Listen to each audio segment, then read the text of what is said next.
టీడీపీలో ఆ నలుగురు అసంతృప్తితో ఉన్నారా? నమ్మించి మోసం చేశారని బాధపడుతున్నారా? పార్టీ కోసం కష్టపడితే పక్కన పెట్టారని అనుకుంటున్నారా? ఎవరా నాయకులు?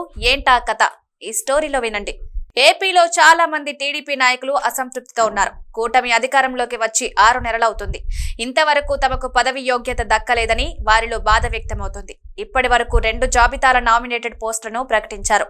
ఎమ్మెల్సీ పదవులను భర్తీ చేశారు. రాజ్యసభ పదవులకు ఎంపిక ప్రక్రియ ప్రారంభించారు. కానీ ఎక్కడా తమ పేరు వినిపించకపోవడంతో వారు పడుతున్న బాధ వర్ణనాతీతం. ముఖ్యంగా విజయవాడ నుంచి మాజీ ఎమ్మెల్సీ బుద్దా వెంకన్న, మాజీ ఎమ్మెల్యే వంగవీటి రాధాకృష్ణ, మరో మాజీ ఎమ్మెల్యే జలీల్ ఖాన్, పిఠాపురం నుంచి వర్మ పదవులపై భారీగా ఆశలు పెట్టుకున్నారు.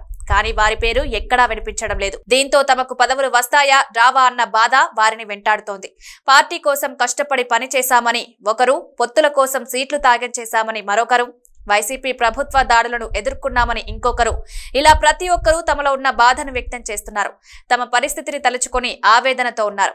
పదవుల కోసం గంపెడాసలు పెట్టుకున్నారు. తెలుగుదేశం పార్టీ ప్రతిపక్షంలో ఉన్నప్పుడు బలమైన వాయిస్ వినిపించడంలో బుద్దా వెంకన్న ముందు వరుసలో ఉండేవారు. 2014లో టీడీపీ అధికారంలోకి వచ్చిన తర్వాత వెంకన్నకు ఎమ్మెల్సీ ఛాన్స్ వచ్చింది. వైసీపీ అధికారంలోకి వచ్చిన తర్వాత కూడా ఆయన ఎమ్మెల్సీగా కొనసాగారు.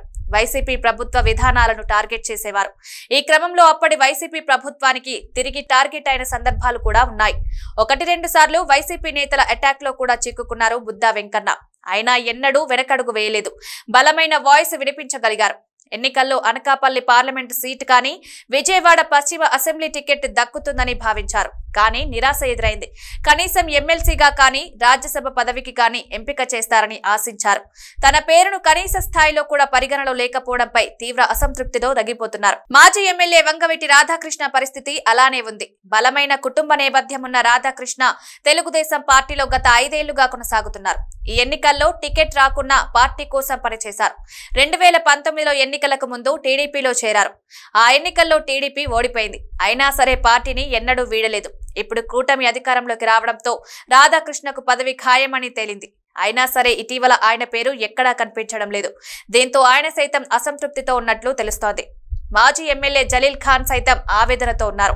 2014లో వైసీపీ తరపున గెలిచారు జలీల్ ఖాన్. చంద్రబాబు పిలుపుతో తెలుగుదేశం పార్టీలో చేరారు. 2019 ఎన్నికల్లో ఓడిపోయారు. అయినా సరే ఆ పార్టీలోనే కొనసాగారు. ఈ ఎన్నికల్లో ఆయనకు పోటీ చేసే ఛాన్స్ దక్కలేదు. దీంతో నామినేటెడ్ పదవి దక్కుతుందని భావించారు జలీల్ ఖాన్. ఎక్కడా ఆయన పేరు వినిపించడం లేదు. దీంతో ఆయన సైతం తీవ్ర అసంతృప్తితో రగిలిపోతున్నట్లు సమాచారం. పిఠాపురం మాజీ ఎమ్మెల్యే వర్మ అసంతృప్తితో ఉన్నట్లు ప్రచారం నడుస్తోంది. ఈ ఎన్నికల్లో పవన్ కోసం ఆయన పోటీ నుంచి తప్పుకున్నారు. పవన్ గెలుపు కోసం కృషి చేశారు. అత్యధిక మెజారిటీతో గెలిపించుకున్నారు. రాష్ట్రంలో భర్తీ చేసే తొలి ఎమ్మెల్సీ పదవి మీదేనంటూ నాడు హామీ ఇచ్చారు. కానీ ఇప్పుడు కనీస స్థాయిలో కూడా ఆయన పేరును పరిగణలోకి తీసుకోవడం లేదు. ఇంకోవైపు పిఠాపురంలో సైతం ఆయనకు జనసేన నాయకులు పెద్దగా గౌరవం ఇవ్వడం లేదు.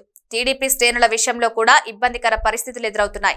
కనీసం నామినేటెడ్ పదవి ఇవ్వలేడు సరికదా, ఎమ్మెల్సీగానైనా ఛాన్స్ ఇస్తారని ఎదురు చూస్తున్నారు వర్మ. దీంతో ఆయనలో సైతం ఒక రకమైన బాధ వ్యక్తమవుతోంది. ప్రస్తుతం టీడీపీలో ఈ 4 నేతలు అసంతృప్తిలో ఉన్నారు. మరి హైకమాండ్ ఎలాంటి న్యాయం చేస్తుందో చూడాలి.